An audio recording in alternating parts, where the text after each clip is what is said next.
Have you ever sat at a long mahogany table surrounded by the very people who share your DNA, only to realize you're the only person in the room they wish was invisible? I'm talking about that bone-deep realization that you aren't truly there, not as a daughter, not as a sister, but as a ghost tucked into a dark corner, like a stray umbrella left behind after a storm. I've lived that. And let me tell you, it's a specific kind of poison that doesn't kill you. It just stays under your skin, cold and permanent. It isn't a loud, screaming pain.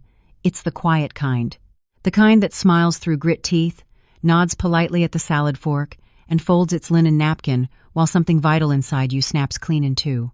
My name is Sarah Miller, and this is the night my world collided with the high-stakes theater of my brother's ambition. It was a Thursday in late October, one of those Virginia evenings where the air turns sharp enough to draw blood, and the oak leaves are caught in that bittersweet transition between gold and dust. I was collapsed on the floor of my cramped studio in Arlington, still wearing my surgical scrubs, eating lukewarm pad thai directly out of the plastic carton. My phone was on the granite counter, vibrating like an angry insect. I let it buzz 3 times. Then I saw the name, Julian. My brother hadn't reached out in 5 months. Not since our mother's birthday, when he'd arrived an hour late with a bouquet of grocery store carnations, price tags still attached, and spent the entire dinner lecturing us on his path to senior partner at his white shoe law firm. When a man like Julian calls 3 times in a row, it usually means one of 2 things. Someone is in the ground, or he needs a favor he hasn't earned. With him, it was always the latter. Sarah. He barked before I could even get a hello out. He had that voice, the one he uses on juries and secretaries, the one that makes you feel like you already owe him an apology. I need to discuss something of high importance with you. Hi, Julian. I'm doing great, thanks for asking, I replied, my voice raspy from a double shift. Just finished 12 hours in the ER. People were actually dying, but sure. Let's talk about your important thing. Sarah, I'm being serious. He was always serious. That was his brand. Julian was the kind of man who'd been rehearsing for a corner office since he was in diapers. Student body president, Georgetown Law, a junior partner at a firm where everyone wears the exact same shade of charcoal gray and pretends they've actually read the leather-bound books in their offices. My brother had been curating his life like a pristine museum exhibit since puberty, and God help the person who left a fingerprint on the glass. I'm getting married, he said. I nearly choked on a sprout. To Claire? Already? Of course, to Claire. Who else would it be? I don't know, Julian. You rotate through girlfriends like you're choosing a new screensaver. It's hard to keep the file updated. He didn't laugh. He stopped laughing at my jokes the day he passed the bar. Her family is hosting a formal introductory dinner this Saturday. Her parents, their inner circle, some very high-level associates. It's a foundational event for my career. Okay, I said, already mentally checking my shift schedule to see if I could cover for him. That sounds like a big step. I want you to be there. I stopped chewing. This was a first. Julian hadn't invited me to so much as a coffee in 3 years. Not his firm's Christmas gala. Not the housewarming for his condo in Great Falls. Not even Thanksgiving. He'd told Mom he was spending that with the Montgomerys and simply erased me from the itinerary. Really? I asked. I hated how fast that spark of hope flared up in my chest. I felt like a dog that's been ignored for a year but still thumps its tail when the back door finally opens.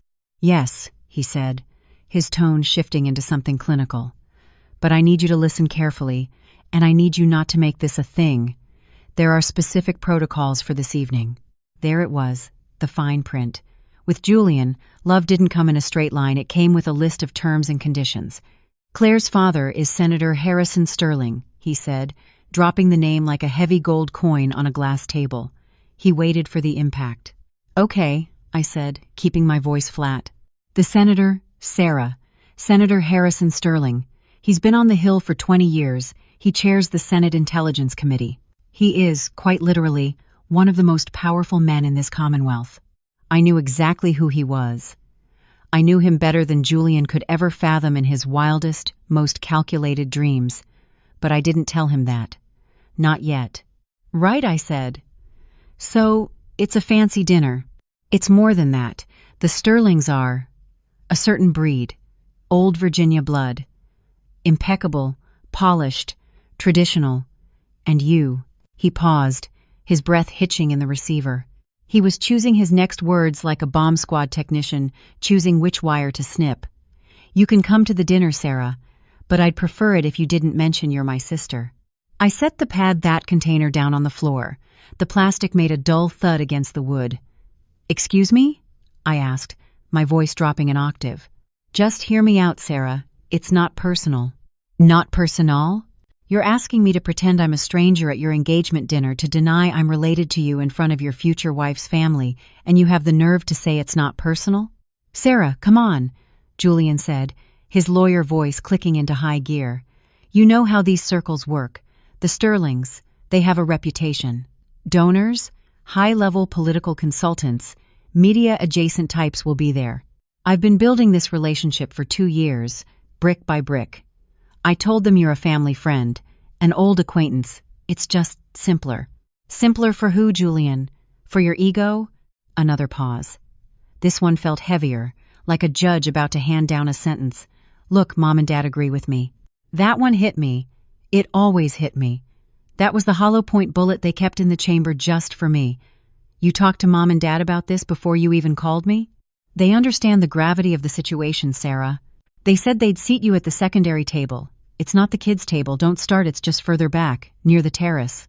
You won't have to interact with the senator's inner circle much. Just smile, have a glass of Chardonnay, eat the salmon, and we all get through the night without a scene." "My name is Sarah Miller. I'm 34 years old. I'm a trauma nurse at Virginia General, one of the busiest ERs on the East Coast. Before that, I spent nearly a decade in the United States Army as a combat medic. 2 tours in Iraq, 1 in the mountains of Afghanistan. I've pulled jagged shrapnel out of 19-year-old boys in the back of a rattling Humvee while bouncing over gravel at 50 miles an hour. I have a scar that jaggedly maps its way from my left elbow to my wrist, and another one along my collarbone from when a convoy I was riding in hit a pressure plate IED outside Fallujah. I've been shot at. I've been blown up. I've held a man's hand and looked into his eyes while he bled out on a cold stretcher at 8,000 feet because the medevac birds were grounded by a sandstorm. And my own brother didn't want me at the same table as a senator because my presence might complicate his polished narrative. I should have said no. I should have hung up the phone, finished my cold noodles, and binged some mindless reality TV. But a small, stubborn part of me, the part that still remembered Julian as the little boy who used to hide behind my legs when the neighbor's dog barked, couldn't let go. "Fine," I said, the word tasting like ash. "I'll be there, table 12. Family friend, whatever you want. And if you've ever been made to feel like a guest in your own life, if you know what it's like to be treated as the rough draft, while everyone else gets to be the final, leather-bound version, then you're going to want to stay for this one." Hit subscribe to Karma's Coils if you haven't already, and like this video because stories like this one, stories of the invisible, deserve to be heard. So, I said yes. Why? You're probably wondering that. Honestly, I've asked myself that question 1,000 times in the mirror. The best answer I have is this. I was tired. Not just long shift tired. I was soul-heavy tired. I had been carrying the weight of being the difficult child for so long, I'd forgotten what it felt like to stand up straight. Some small, stupid part of me still believed that if I showed up, if I was quiet enough and polite enough, they'd finally see me. That Julian would look across the room and feel something, anything. That's the trap, isn't it? We keep going back to the people who make us small, hoping that this time they'll finally give us permission to be full-sized. I went home that night and stood in front of my closet for 20 minutes. I had exactly one formal dress, a deep navy blue. I'd bought it the year before for a ceremony at Walter Reed National Military Medical Center. They were honoring a group of combat medics from my old unit. It still had the dry cleaning plastic on it. I pulled it out, tried it on. It fit fine. It showed the jagged scar on my left arm, but I'd stopped trying to hide that a long time ago. If people wanted to stare, let them stare. I didn't bleed in a dusty desert so I could be self-conscious at a cocktail party in Potomac. The thing that actually worried me wasn't the dress. It was the shoes. I'd taken a nasty piece of shrapnel in my right calf during my second tour in Iraq, and some days, the cold ones especially, it made me limp. Not dramatically, just a slight rhythmic hitch in my step. Barely noticeable unless you were looking for a reason to find me imperfect. But Julian noticed. He always noticed. "Can you try not to limp?" He'd asked me once at Mom's birthday dinner. casually, like he was asking me to pass the salt. I didn't answer him then. I just picked up my glass, swallowed the wine, and let the silence do the heavy lifting. Friday came and went. Julian didn't call again. Mom did, though. "Sweetheart," she said, and her voice had that careful, fragile quality to it, that walking on broken glass voice she used whenever she was about to say something she knew was wrong but was going to say anyway. "About Saturday. I know it's unusual. I know, Mom. Back row family friend. Don't mention the war. Don't mention the blood." "It's not like that, Sarah. It's exactly like that. Sarah, your brother has worked so incredibly hard. This family, the Sterlings, they are very influential. Claire is a lovely girl, truly. We just don't want to complicate things." Complicate things. I let the words hang in the air like a bad smell. "Mom, what exactly about me is so complicated?" She didn't answer right away. And that silence? That was the answer. "Here's what you need to know about the Miller family. My mother, Evelyn Miller, is a retired elementary school teacher. She's kind in her own narrow way. She loves us both, I suppose, but she has a blind spot the size of a continent when it comes to Julian. He's her firstborn, her golden boy. He could set fire to a hospital, and she'd find a way to argue that the building was probably already too warm. My father, Arthur, is an accountant.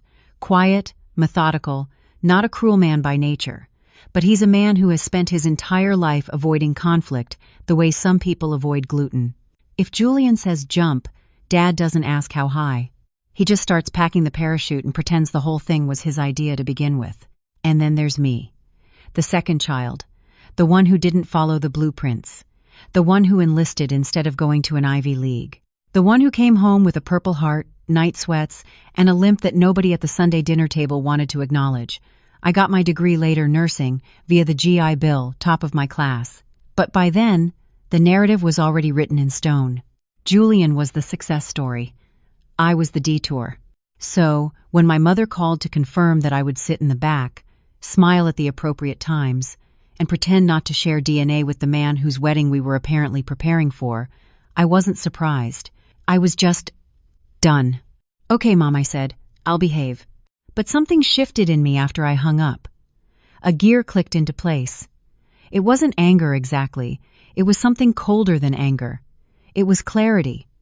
I wasn't going to cause a scene. I wasn't going to stand on a table and announce my lineage. I was going to do exactly what they asked: sit at the back table, eat the salmon, smile at the right times, and whatever happened after that, well, that would be on them. Saturday arrived cold and bright, the kind of day that looks beautiful through a window but bites the moment you step outside. The dinner was held at the Sterling family estate in Potomac. Of course it was. When your future father-in-law is a 3-term senator, you don't host engagement dinners at a local bistro, you host them at a property with a name.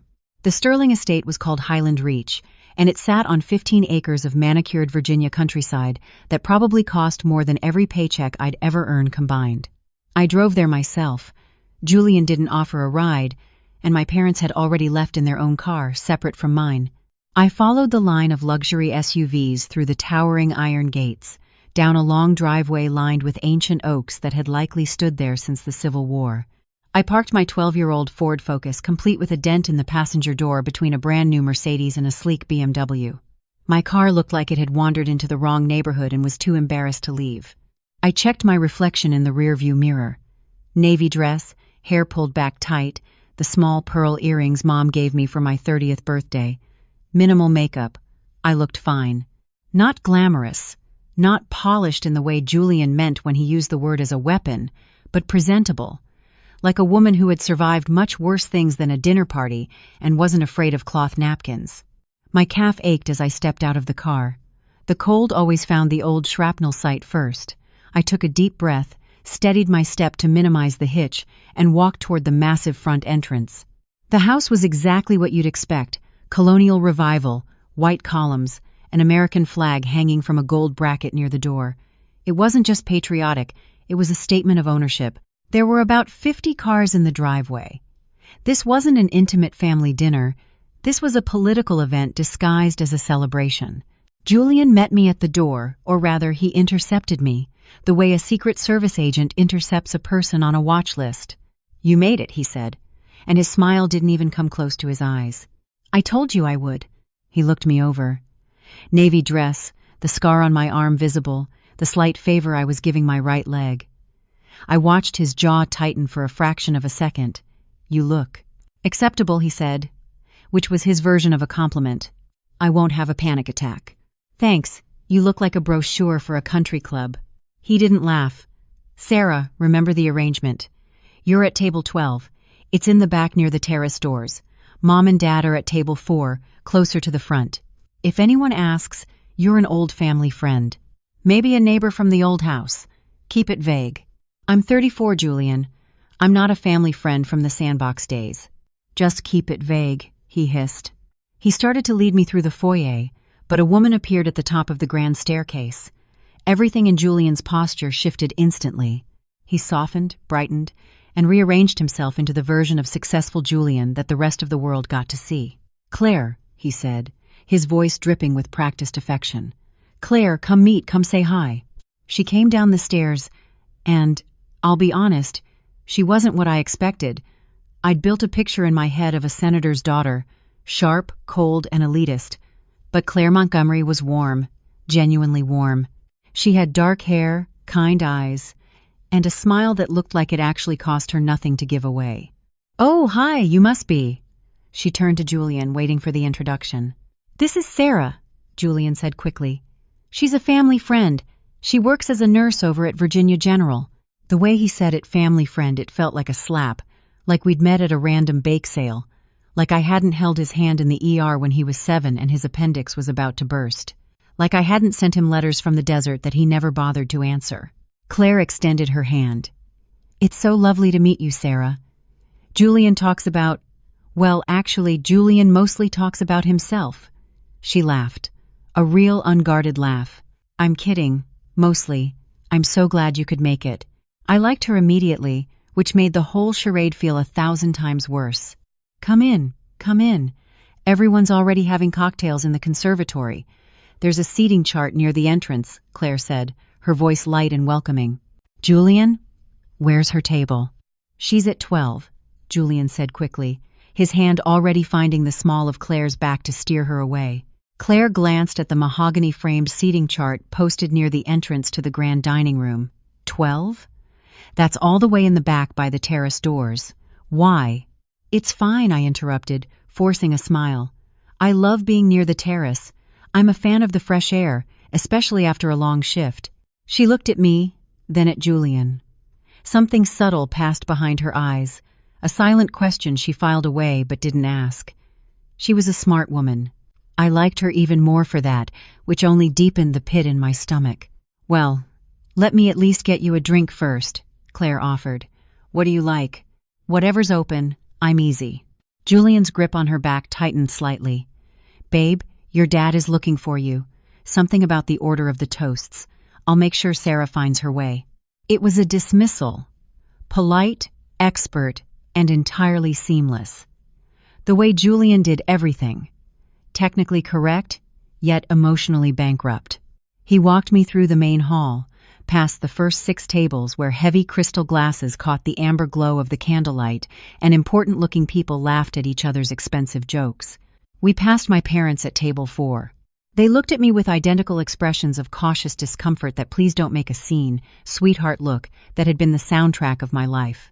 We kept walking, all the way to the very back of the room where table 12 sat near the service entrance, like a literal afterthought. Table 12 had 6 chairs. 3 were already occupied: an elderly aunt who seemed to be dozing off, a cousin's teenage son who was deeply absorbed in his phone, and a woman I later learned was the family's former nanny, invited out of a sense of duty, but clearly not expected to join the main conversation. I sat down in the remaining chair closest to the glass doors. "Perfect," Julian said, not looking me in the eye. "I'll check on you later." He didn't. I smoothed the heavy linen napkin on my lap and looked around. I thought about the last time I'd felt this particular flavor of invisible. It was at a forward operating base outside Helmand Province. A commanding officer had accidentally left my name off a commendation list after a mission where I'd dragged 3 wounded soldiers to safety under heavy fire. A clerical error, they'd called it. These things happen. They do. They happen a lot, and it's always the same people they happen to. The nanny smiled at me kindly. First time at one of these? She asked, her voice hushed.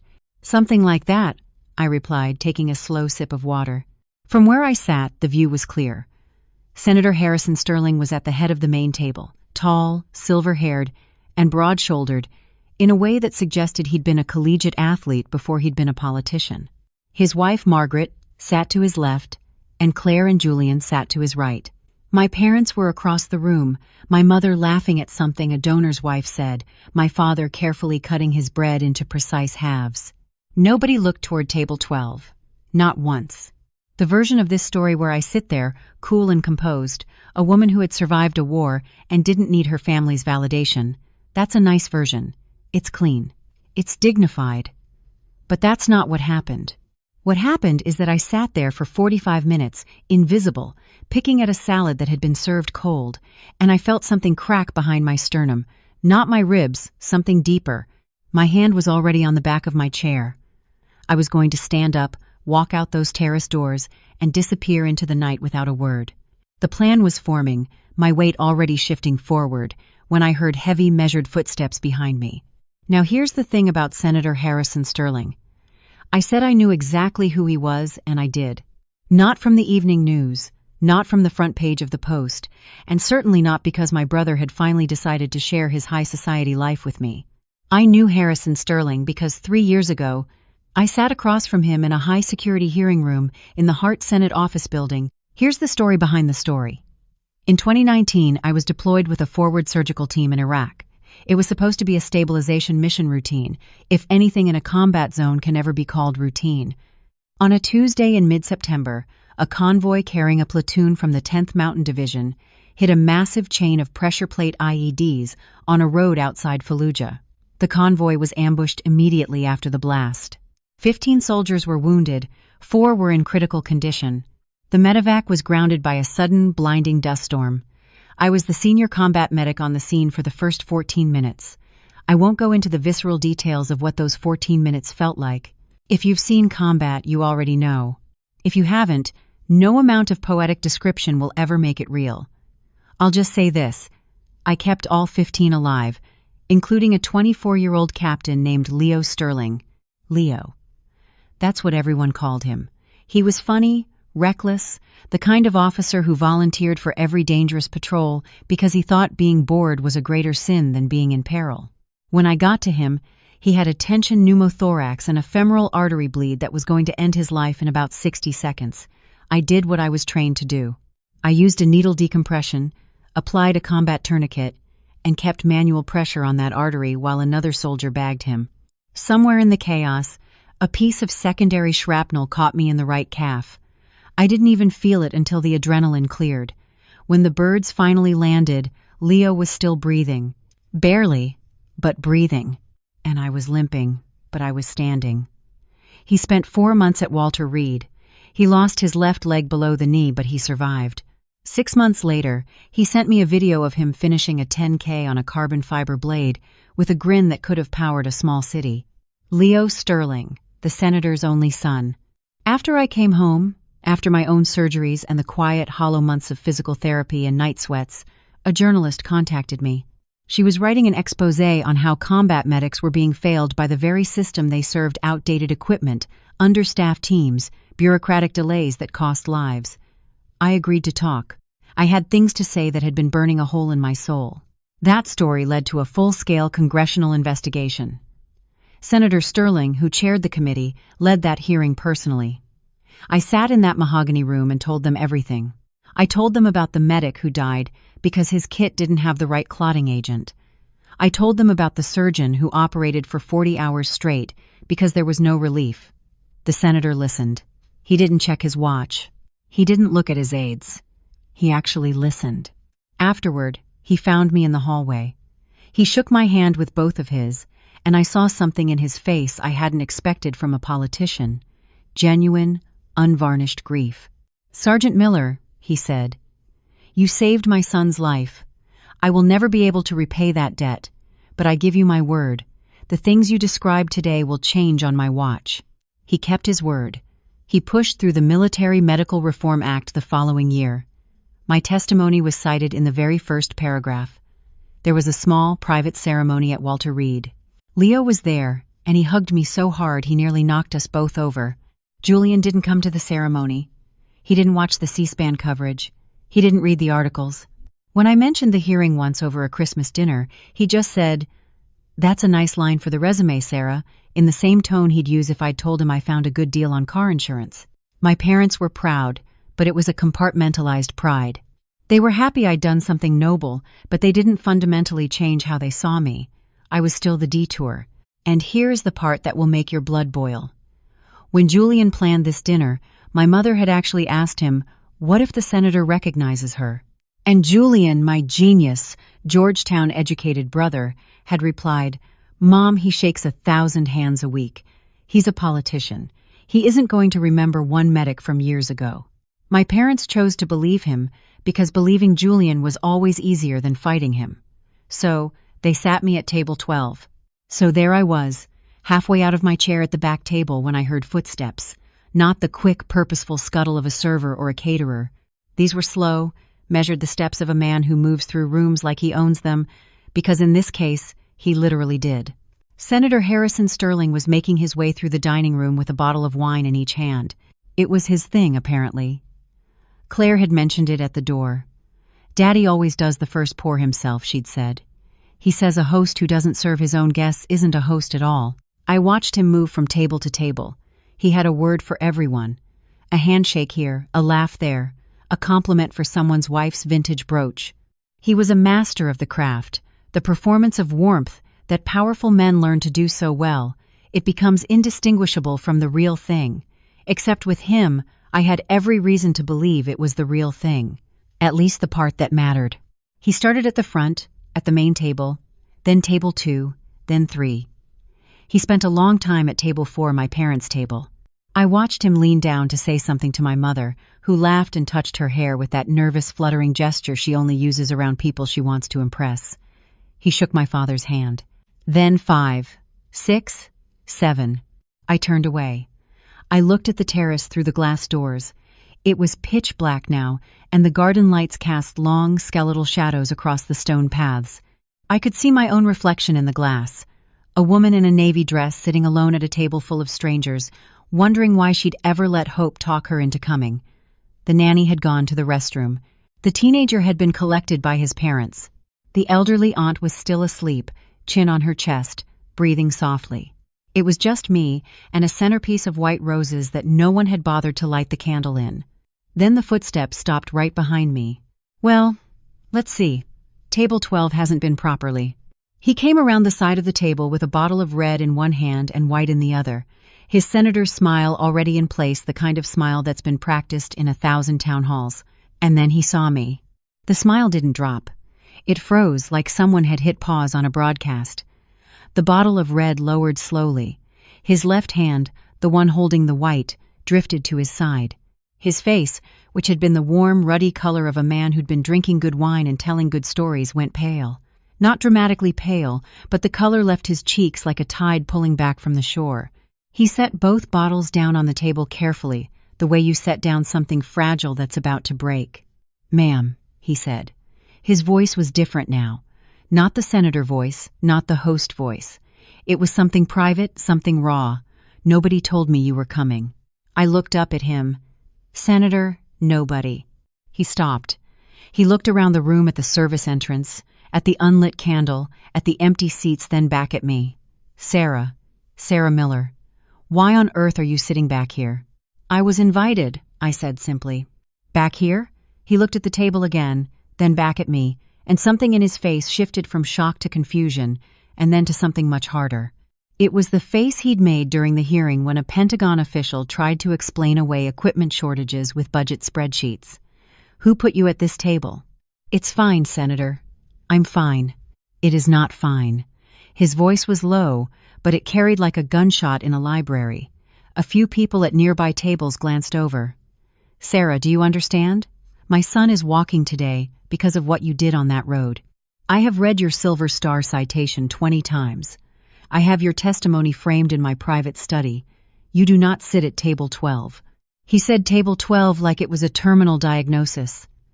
I felt something rise in my chest, not the cracking feeling from before, but something warmer. For the first time in years, I felt like I was taking up space. Senator, really? I don't want to cause a... Stand up. What? Please, stand up. Come with me. I stood. My calf protested, and I caught the hitch in my step before it became a full limp. The senator saw it. He saw everything. He offered me his arm. Not in a performative way for the cameras, but the way a father offers an arm to a daughter. I took it. He walked me through the dining room, past table 11, 10, 9. Every step felt louder than the last. Conversations dimmed as we passed. Heads turned. Not because anything dramatic was happening yet, but because Senator Harrison Sterling had his arm linked with a woman nobody at that party had noticed before, and he was walking her toward the front of the room like she was the guest of honor. We reached table 4. My mother saw us first. She was mid-sentence, likely talking about the centerpieces, and her mouth stayed open, but the words just stopped. My father set his fork down with the kind of care you use when you realize the ground beneath you has just shifted. We reached the main table. Claire and Julian stood up. Harrison? Margaret Sterling asked, her eyes wide. What is? The senator's voice filled the room without him even raising it. That was his gift. Authority without force. Margaret, do you remember the young woman I told you about? The medic who saved Leo's life? Margaret Sterling's hand went to her mouth. This is Sergeant Sarah Miller, United States Army, Silver Star recipient. And she was sitting at a table in the back of my house with an unlit candle and no wine. The room was so quiet you could hear the soft hiss of the overhead ventilation. Julian was at the main table, standing as rigid as a statue. I could see him in my peripheral vision, but I didn't look at him. Not yet. I wasn't ready for the shipwreck that was surely written across his face. Sarah. Margaret Montgomery Sterling crossed the small gap between us and took both of my hands in hers. Her eyes were shimmering. Oh, honey, we talk about you. We talk about you all the time. Leo is going to lose his mind when he finds out you were here. Why didn't anyone tell us you were coming? The question hung in the air like a heavy curtain. I started to speak. She's a family friend, the senator said slowly, his eyes narrowing as they swept over my brother. At least, that's what I was told. Is that right, Julian?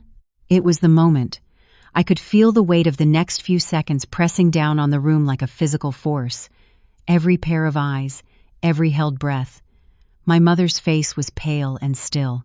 My father's hands were flat on the tablecloth like he was bracing for a collision. And Julian, I finally looked at him. His face was the color of unprinted paper. Blank, like someone had erased every scripted line he'd ever memorized and hadn't decided what to write instead. I could have lied. I could have smiled and said, yes, a family friend. Isn't it a small world?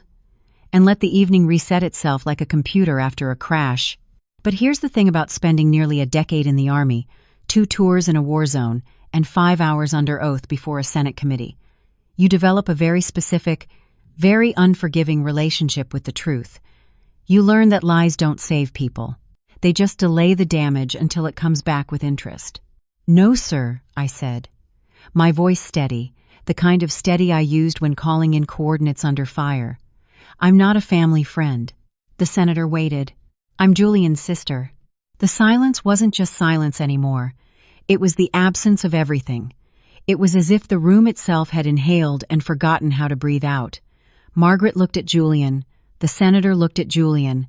Claire, who had been watching this with an expression traveling rapidly from confusion to cold realization, looked at Julian. Your sister, the senator said. He wasn't asking me. He was asking my brother. Julian's mouth opened. Nothing but air came out. The woman who saved my son's life, Senator Sterling said, and now his voice had that jagged edge to it.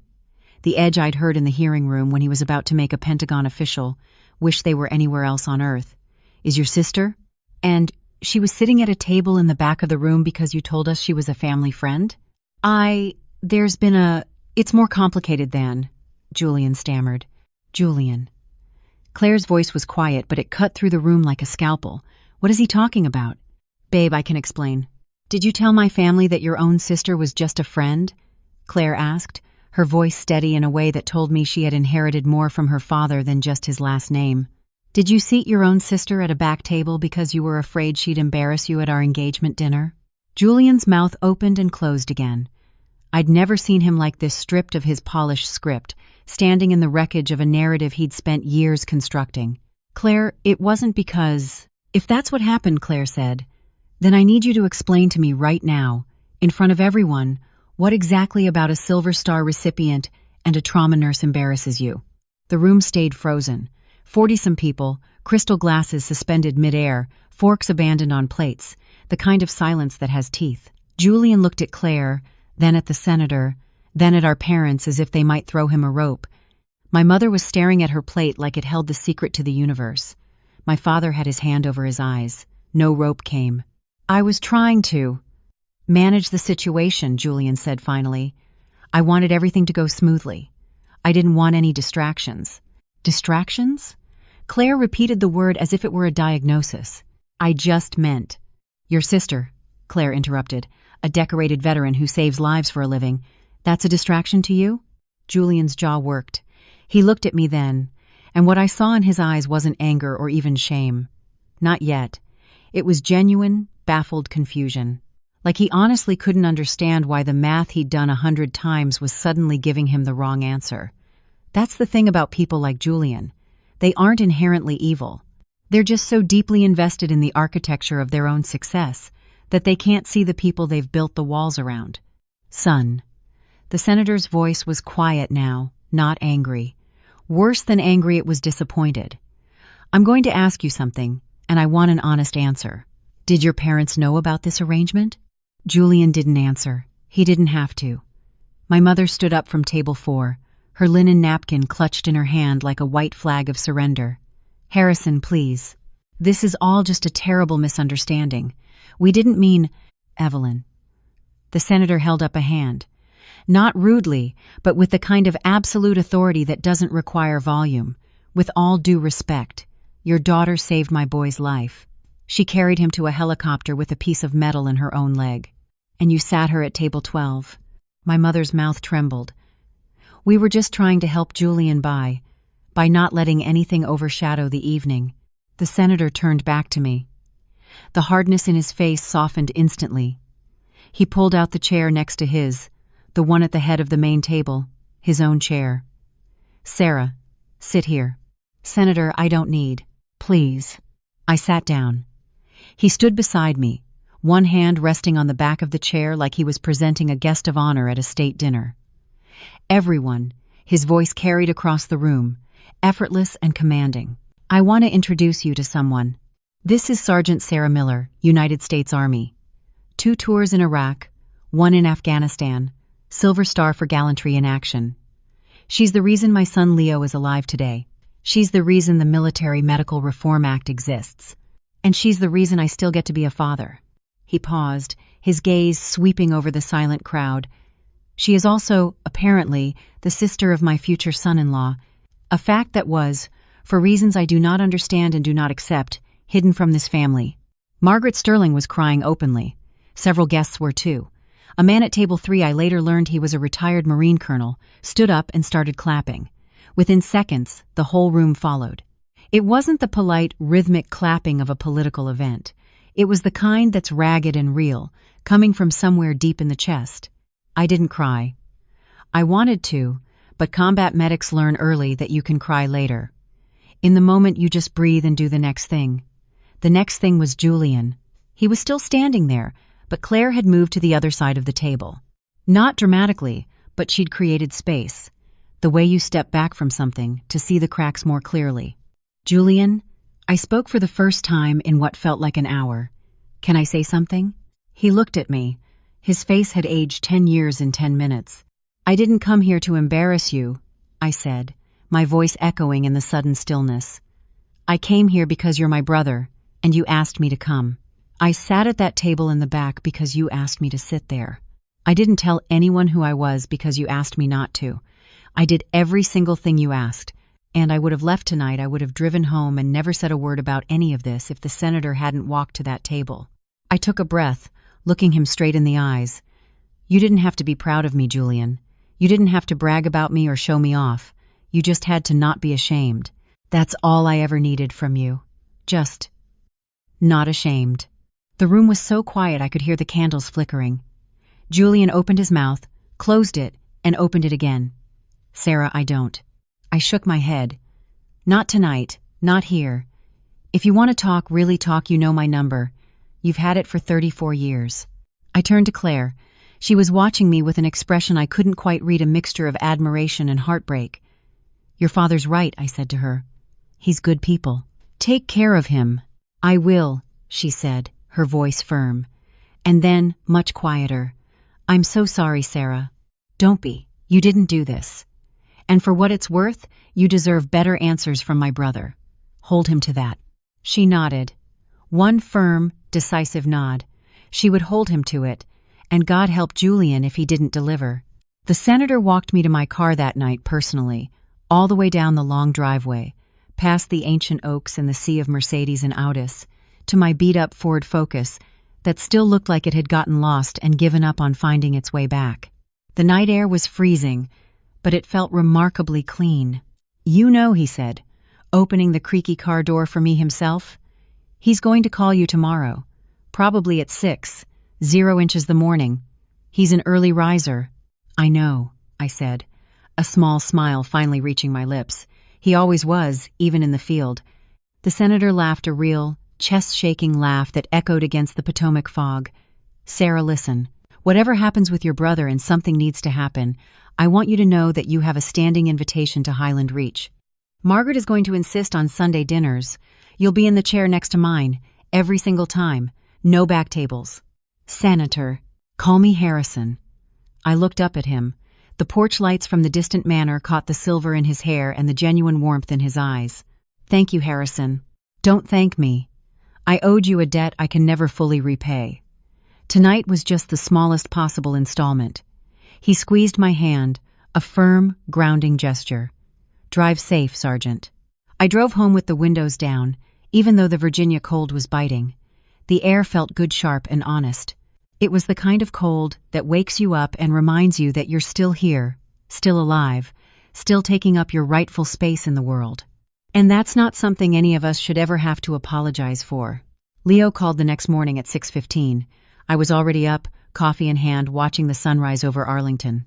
Miller, he bellowed into the phone. Leo Sterling has never spoken at a normal volume a day in his life. My dad says you were at the dinner and you were sitting at table 12? And your brother, that lawyer guy, please tell me my dad is exaggerating about the family friend thing. He's not, Leo. I'm going to kill him. I'm literally going to hop over there on my good leg and take him out. Don't kill him, I laughed, feeling a weight lift that I'd been carrying for decades. He's supposed to be marrying your sister. Maybe. We'll see about that, Leo grumbled. I laughed again. It was the first time I'd really laughed in years. Julian didn't call for 3 weeks. When he finally did, the conversation was short and stiff, but it was something. I want to do better, he said, his voice stripped of the usual courtroom bravado. I don't know how yet, but I want to show up. That's how you start, I told him. He came to my apartment the following Sunday. He brought coffee. He didn't say much, but he sat on my couch and looked at the photos on my wall for a long time. Pictures from Iraq, the ceremony at Walter Reed, the day I graduated nursing school. I didn't know about any of this, he said quietly. You didn't ask. He nodded slowly, as if the weight of that sentence was finally settling into his bones. My parents called, 2 separately, which was a first. My mother cried. My father said he was sorry, and a voice I'd never heard from him cracked open. No spreadsheets of excuses. Just sorry. And Claire showed up at the hospital one afternoon with 2 lattes. She sat across from me in the cafeteria and said, I'm reconsidering a lot of things, and none of them are your fault. We're working on it. All of us. I won't tell you it's fixed, because it isn't. Families don't fix overnight. They fix in 20-minute coffee visits and awkward phone calls, and the slow, painful act of finally looking at the people you've spent years making invisible. But here's what I know for sure. I am Sarah Miller. I am not a family friend. I am not a footnote. I am not a complication in someone else's polished story. I pulled soldiers out of the fire. I sat before a Senate committee and spoke the truth. I held my brother's world together, with more grace than he ever deserved. And I'd do it again every single time. Not because I'm trying to earn a seat at the table, but because that's who I am. Now, I want to hear from you. Have you ever been the person relegated to the back table? Have you ever been hidden away by the people who were supposed to love you the loudest? Drop your story in the comments below. I read every single one of them, and I can tell you this community, right here at Karma's Coils, this is the front table. Every single one of you belongs here, exactly as you are, scars, limps, and all. Don't forget to like and subscribe if this story spoke to you. I'll see you in the next one.